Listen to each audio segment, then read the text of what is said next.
Transition to predictive business. Companies will increasingly transition toward predictive business as they begin to look at business events in greater and greater detail and in tighter and tighter timeframes. Using historical knowledge, you will create a set of standard patterns in which behaviors of events, customers, and transactions will be identified. The next time you see this sequence of behaviors aligning in the same or similar fashion, you will know the likelihood that it will result in the same kind of outcome. To achieve the highest level of success, the implementation of predictive business methods must be hard-baked into the company's infrastructure. Not only your IT infrastructure, but also your business model, your operating plan, and your corporate culture need to be aligned with predictive business.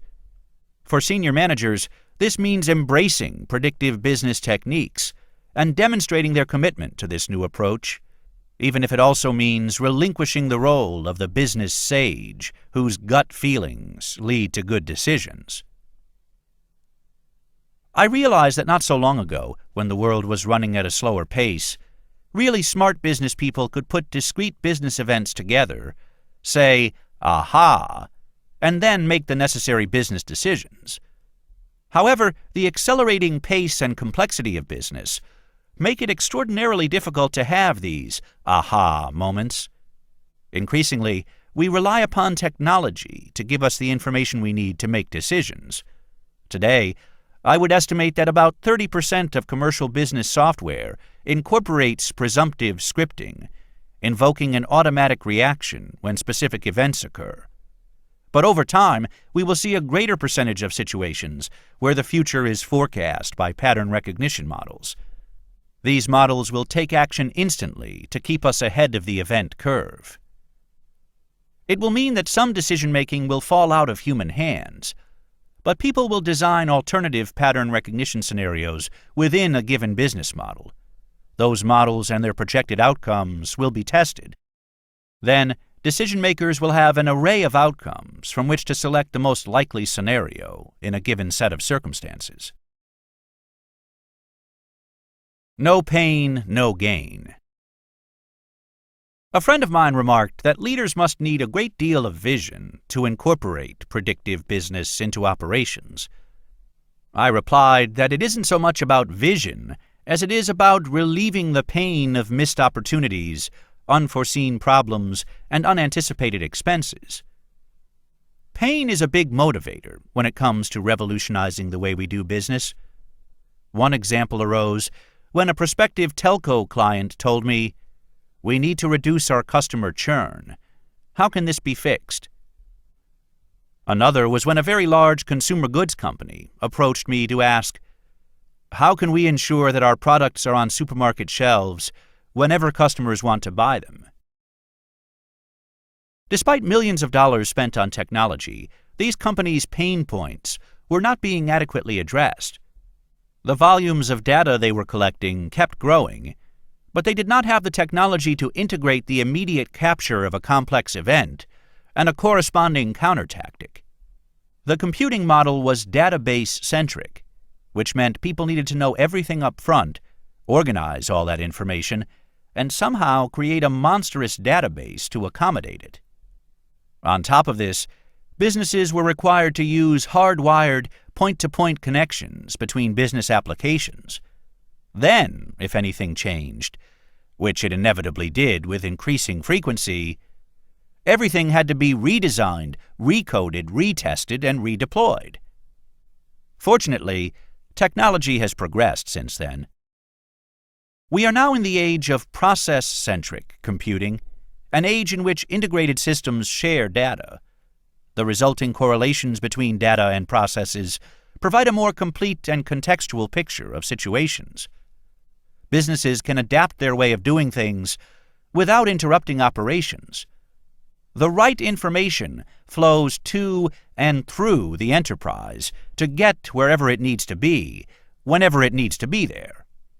In addition, the latest wave of information technology has allowed businesses to remove communication and performance barriers. Predictive business is the next leap forward. It will enable companies to simulate, model, and manage business processes. It will also enable us to reverse engineer events, starting with the pain, or the desired gain, and working backwards to the discrete events that caused the pain point in the first place. Businesses will be able to go back and look at the subatomic particles of a transaction and to see what went right or wrong. It then becomes possible to see how alternative business processes might be deployed to obviate the problem or take advantage of the opportunity. Moving forward, the process can be modeled and monitored for an event, the absence of an event, or a preset event threshold. You can then take standard actions with existing assets and standard operations based on a series or a pattern of events that allows you to say, "I've seen it before," and modify your business processes accordingly.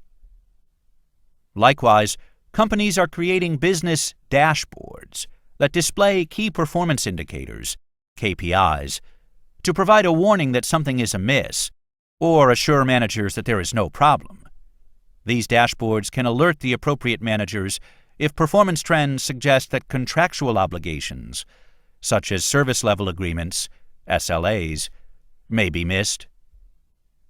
Businesses may also apply metrics to create warning signals using Six Sigma quality processes to gain an understanding of service thresholds or outcomes associated with certain events. Working back from these outcomes, managers discover the small events that either enable them to meet their business standards or give rise to service failures. Adopting new business techniques is challenging. It involves constantly adjusting to changing conditions. Think of this in terms of driving over a mountain pass with hairpin bends during a rainstorm. You must always be alert, and you need to steer carefully, adjusting your acceleration and braking to ensure that you do not miss the next curve in the road. So how are you going to take advantage of predictive business? How will you convert information into knowledge across your enterprise? And from there, how will you turn knowledge into action? If you can make the necessary adjustments to your business's course, you can keep the predictive business-based organization on the road to success. The benefits of predictive business are significant. The requirements and responsibilities are demanding. You and everyone in your company will have the information you need to make smart decisions, and your business will be technically agile enough to adapt and avoid a crash. As a leader, you need to ensure that your corporate culture and every member of your team are on board with the need for constant change, so they are willing to embrace continuous improvements. A new kind of leader. It's going to take a different kind of leader to champion predictive business. It will demand someone who is comfortable saying that predictive business will require us to view our businesses from new angles. Additionally, there are important philosophies this new leader should embrace. If you really want to be competitive in the market, real time is no longer good enough. You've got to be thinking ahead and acting on what might be happening. If you can't place individual events into the proper context, reacting to them will only provide marginal value.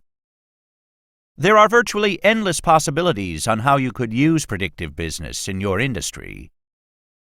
You need to understand the dependencies between events, what each event means, and what its impact is on the business. It's not always about the big aha moment. It's really about constantly measuring, correlating, predicting, and adjusting. Strive for simplicity. If the answer is as complex as the pain you're trying to relieve, it will never be actionable. The power to predict is neither fanciful nor mystical. It is becoming a reality more quickly than many people think. I get a sense of déjà vu when discussing these concepts because real time was met with skepticism and thought to be just as strange back then as predictive business may be today. But history proved that my assumptions were correct. The answers to questions such as, why is real time important, and who really needs to embrace real time, came quickly and were just as swiftly validated.